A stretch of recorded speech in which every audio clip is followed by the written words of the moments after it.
Assalamualaikum warahmatullahi wabarakatuh. Baik anak-anakku sekalian, pada kesempatan kita kali ini kita akan belajar SKI, Sejarah Kebudayaan Islam atau mengetahui tarikh Islam. Punya ini halaman 18 ya. Tarikh Islam halaman 18. Baik, sebelum kita mulai, kalian siapkan dulu pensilnya, bukunya, catatannya untuk latihannya. Sebelum video ini dilanjutkan, kalian silahkan full screen videonya dengan kualitas HD agar penjelasan ini lebih jelas dan mudah bagi kalian. Terima kasih.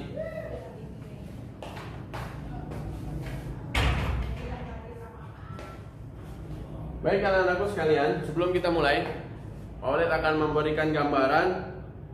Sebuah gambar yang ada di foto ini kita akan bahas bersama ya. Perhatikan baik-baik gambar yang ada di sini. Nabi Muhammad Shallallahu Alaihi Wasallam adalah putra dari Abdullah dan Aminah. Jadi ini ayahnya Rasulullah, ini ibunya Rasulullah, ini Nabi Muhammad Shallallahu Alaihi Wasallam. Kakeknya Rasulullah Shallallahu Alaihi Wasallam nama Abdul Muthalib. Ini kakek dari Aminah, dari ibunya Rasulullah bernama Wahab.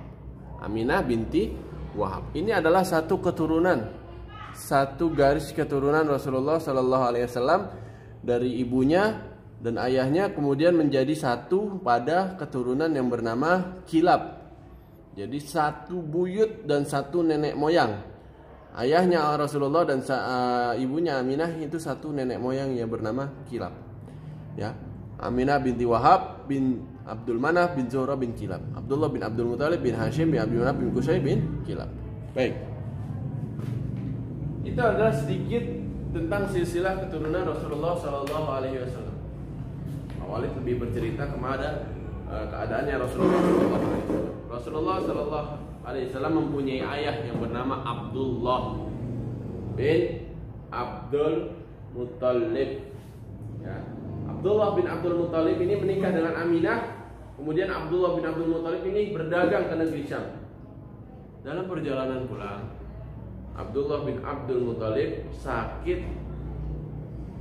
hingga meninggal dunia dan dimakamkan di Madinah. Di saat itu Rasulullah SAW sudah ada di dalam perutnya Aminah.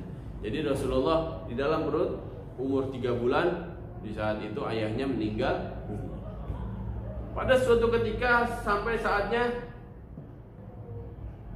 Abdul Muthalib menjadi penjaga Ka'bah, menjadi sesepuh orang yang dituakan menjadi pengurus Ka'bah, mendengar kabar bahwasanya Aminah, ibunya Rasulullah SAW, telah melahirkan seseorang anak dari Abdul, dari yang bernama Abdullah. Jadi ada kabar bahwasanya Aminah, istri dari Abdullah, telah melahirkan seorang anak. Abdul Muthalib saking gembiranya, saking senangnya langsung menghampiri Aminah dan menggendong anaknya sampai dikabarkan kepada orang-orang lain, dikatakan bahwasanya ini cucuku, ini adalah cucuku, dengan sangat berbahagia.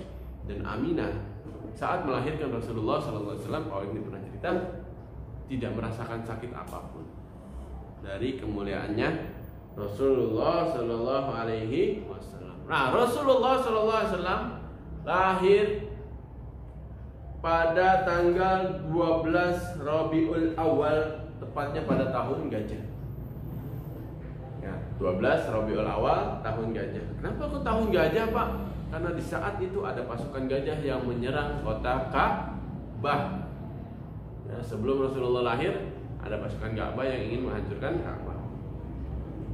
Tepatnya adalah pada tanggal 20 April 571. Ada yang lahir pada 20 April atau dekat-dekat dengan April, berarti kelahirannya hampir-hampir mirip dengan Rasulullah Sallallahu Alaihi Wasallam. Namanya ibunya bernama Aminah Az-Zuhriyah. Ya. Kemudian Rasulullah Sallallahu Alaihi Wasallam bayi kecil itu diberikan nama Muhammad. Kemudian orang-orang Quraisy, biasanya kalau orang Quraisy itu mempunyai anak itu dinama ngambil dari nenek moyangnya. Ini tiba-tiba Abdul Muthalib atau kakeknya Rasulullah SAW memberikan nama Muhammad. Kenapa diberikan nama Muhammad? Kenapa tidak menggunakan nama nenek moyang kita? Kata orang-orang Quraisy.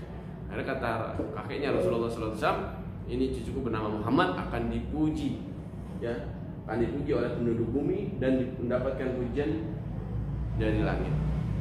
Itulah dalam asal diberikan nama Muhammad. Kemudian Rasulullah SAW ketika lahir disusui oleh ibunya Aminah selama 3 hari. Kemudian setelah disusui Aminah disusui oleh perempuan yang bernama Suwaibah selama beberapa hari. Kemudian yang ketiga, yang paling lama Rasulullah SAW disusui oleh Halimatus Sa'diyah. Kok disusui Halimatus Sa'diyah, Pak? Ya, kebiasaan orang-orang Arab, kebiasaan bangsawan Arab, Quraisy Arab ini Rasulullah berasal dari keluarga bangsawan.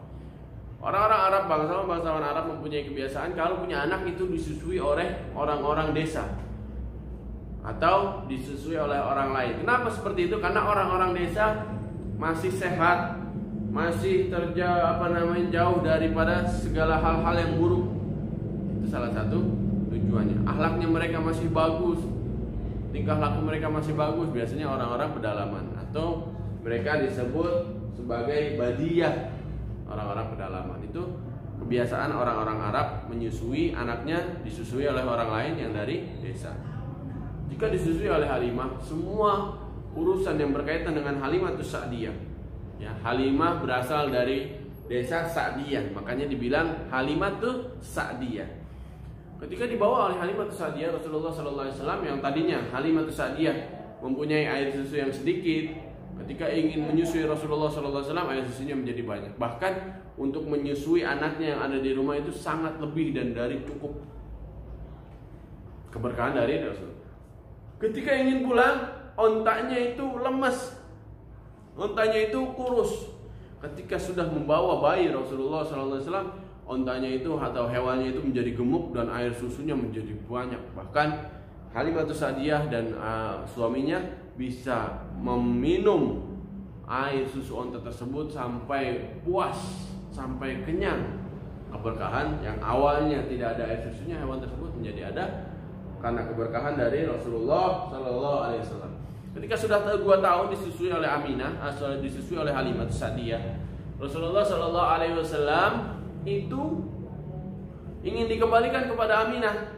Ketika Halimah datang ingin mengembalikan anaknya Rasulullah SAW setelah 2 tahun, ternyata di kota tersebut sedang ada wabah penyakit, wabah menular, sehingga Muhammad yang masih kecil, Nabi Muhammad SAW masih bayi, dibawa kembali lagi dan dirawat oleh Halimatus Sa'diyah selama 2 tahun. Jadi disusui 2 tahun, dirawat 2 tahun. Jadi totalnya 4 tahun.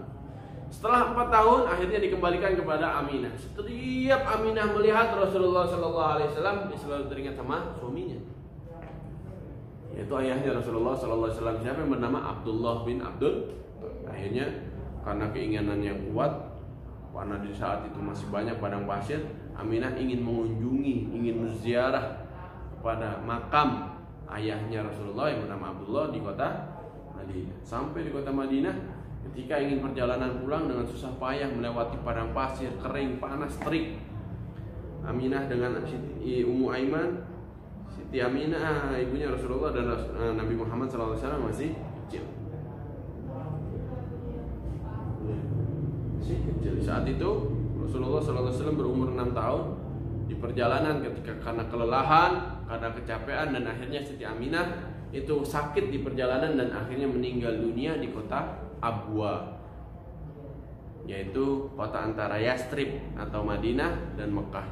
Jadi Yastrib, Madinah dulu mempunyai nama Yastrib, Abwa, Mekah. Jadi di antara kota Mekah dan Madinah, Siti Aminah meninggal disebut di desa Abwa. Ketika datang Rasulullah dikembalikan kepada kakeknya bersama Ummu Aiman. Katakan, wahai Abdul Muthalib, maka Muhammad ini sudah menjadi yatim piatu. Abdul Muthalib merasa sedih karena ibunya meninggal dunia. Dan di saat itu Rasulullah SAW benar-benar mendapatkan kesenangan karena dirawat oleh kakeknya dengan sukacita. Jadi kakeknya itu sangat-sangat menyayangi cucunya yang bernama Muhammad SAW. Tapi setelah 2 tahun dirawat oleh kakeknya, ternyata kakeknya meninggal dunia. Setelah meninggal dunia lagi, sebelum kakeknya meninggal dunia pernah dikumpulkan anak-anaknya dari Abdul Muthalib, dan Rasulullah SAW memilih untuk dirawat oleh anak dari kakeknya yang bernama Abu Thalib. Setelah dirawat kakeknya, Rasulullah dirawat oleh Abu Thalib. Baik, anak-anakku sekalian, pembelajaran hari ini cukup. Tugas kalian hari ini hanya cukup untuk menulis, ya, menulis kembali gambar yang ada di sini di buku tulis kalian pada halaman 18. Kalian boleh lihat sini, ya. Kamu tulis kembali gambar diagram silsilah keturunan Rasulullah Shallallahu Alaihi Wasallam. Tidak terlalu banyak. Allahumma afiq ila aqwamit thoriq. Semoga pembelajaran ini bermanfaat bagi kalian. Assalamualaikum warahmatullahi wabarakatuh.